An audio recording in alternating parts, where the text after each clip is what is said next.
Hello there, Michelle Short here for My Favourite Things. Today I have a first snowfall scene card to share with you using Snow Buddy. So let's get started. I'm starting off by working on my background because I want that to dry. So I've taken a panel of white cardstock. This is cut to 3 1/4 inches by 4 3/4 inches. And I'm going to add some ink blending on top with Distress Inks and an ink blending tool. I want most of the colour towards the top of the panel. I have turned it slightly, it's just easier for me to blend at an angle for some reason. And so I tend to sort of hold my panels that way while ink blending, but it will be at the top of the panel. So I'm going in first with a Wilted Violet Distress Ink. I thought it would make quite a nice purple sky.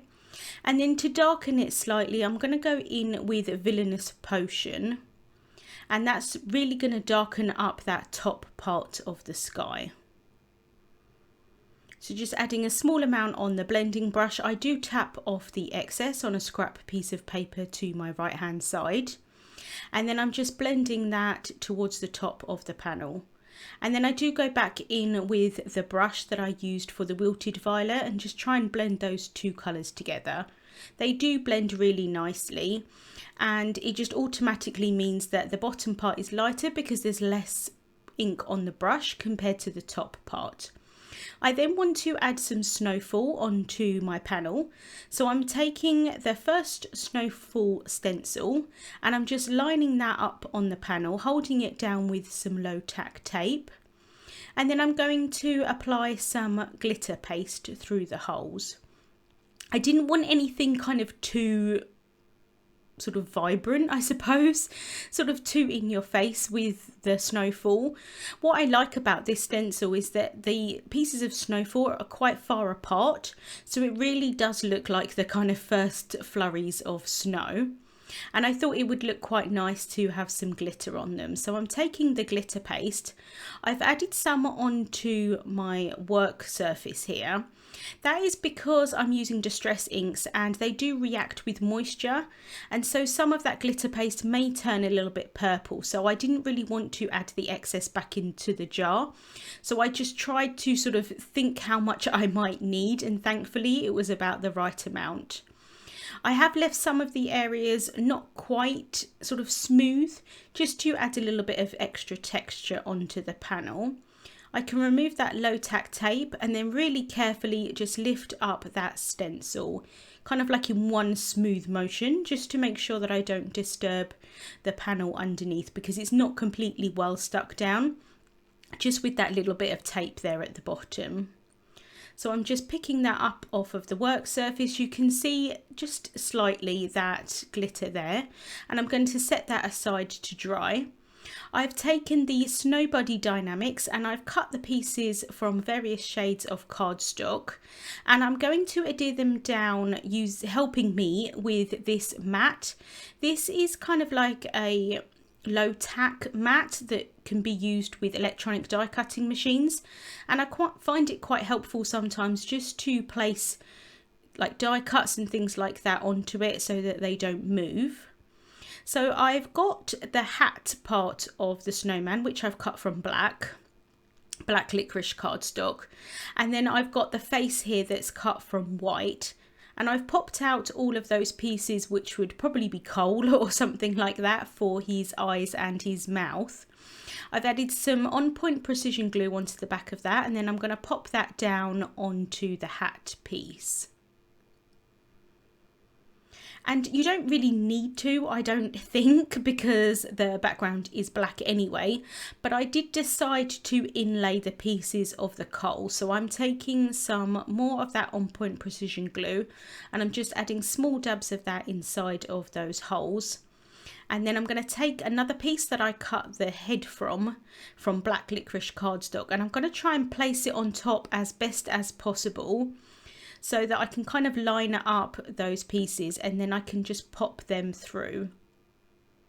Just using a pokey tool here just to pop those pieces down, and then they're going to go into place, which is really helpful. And that just kind of finishes that inlay. Like I said, I don't think it's necessary because you already have the black showing through of the cardstock underneath, but it does just finish it off nicely. And then for the scarf, I'm using Grapesicle and Grape Jelly cardstock.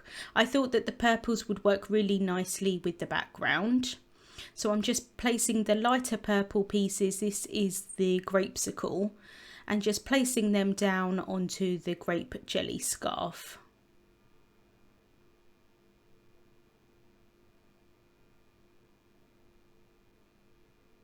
I've then got the arms, which I've cut from some brown cardstock, and I'm going to double them up because they're a little bit more on the thinner side, and I'm also not going to pop them up with foam tape. I wanted them to be just slightly more dimensional, a little bit more sturdy. But what I've done is I've cut the bottom part of the arms so that when they overhang the body, they're not going to be too high up. I've then got the nose here, which I've just placed a bit more of that glue on the back, and then I can pop that down onto his head. And then I've got the body here, and I'm just adding a small amount of that glue at the top so that I can add that onto the head. I don't think it matters if you do it either way. So like you put the body onto the head or the head onto the body, because the scarf covers it up either way. But I think it's slightly easier to have the body on top of the head. And then I can add some more of the On Point Precision glue onto the back of the scarf, and then I can place that down. And the great thing about the liquid glue is you can kind of have some time to sort of wiggle the pieces around. And then I'm just adding 2 small dabs of that glue so that I can add the buttons onto him as well. And then I have set that aside to dry just for a couple of minutes while the glue dries. And I am just going to reinforce that slightly with some tape on the back. Sometimes I do this with cardstock, but I am going to add foam tape across the back of this, so I didn't think it was too necessary. But I just want to reinforce it slightly with a little bit of tape. I'm then going to work on my sentiment. So I'm taking the Merry Christmas sentiment from the Cool Christmas Greetings set, and I'm going to stamp that down onto some black licorice cardstock.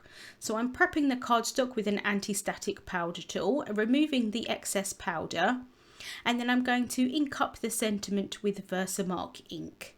Versamark ink is a clear sticky ink so that when I apply embossing powder on top, it's going to stick to it. So just inking that up really well with the Versamark ink. And then I can press that down onto the black cardstock.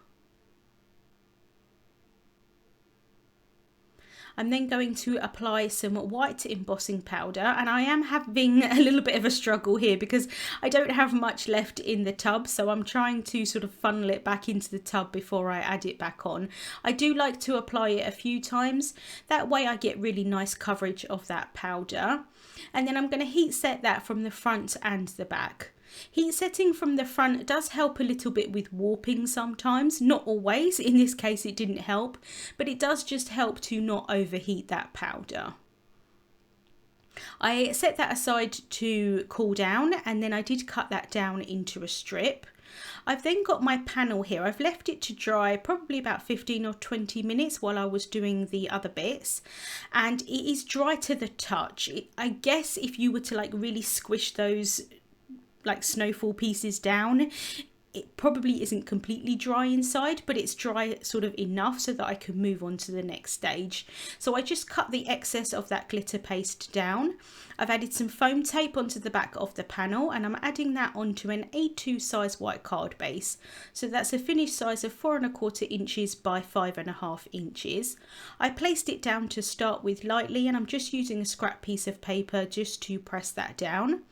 I've added some more foam tape onto the back of the snowman, and I can just place him down at the bottom of that panel. So again, I'm just going to place him down lightly to start with, make sure he's in the right place, and then I can press him down. And then for the arms, I'm adding some On Point Precision glue, and I'm just going to stick those down. So like I said, I'm not kind of sticking them down with foam tape, but because I've got that 2 layers of cardstock, it works out quite nicely, and it's not kind of too, you know, they're not kind of bent too low compared to the snowman, if that makes sense. I'm then adding some foam tape onto the back of the sentiment piece, and I am using thin foam tape today on my card. That's so that I can add a few layers and the card not be too bulky. So I'm just using a T-square ruler there just to help me place that at the top of the card. And then I'm going to finish off the card by adding some gel pen highlights. So this is a 0.8 white gel pen. I'm adding a line and a few dots on either side of his hat. And then also on those buttons as well.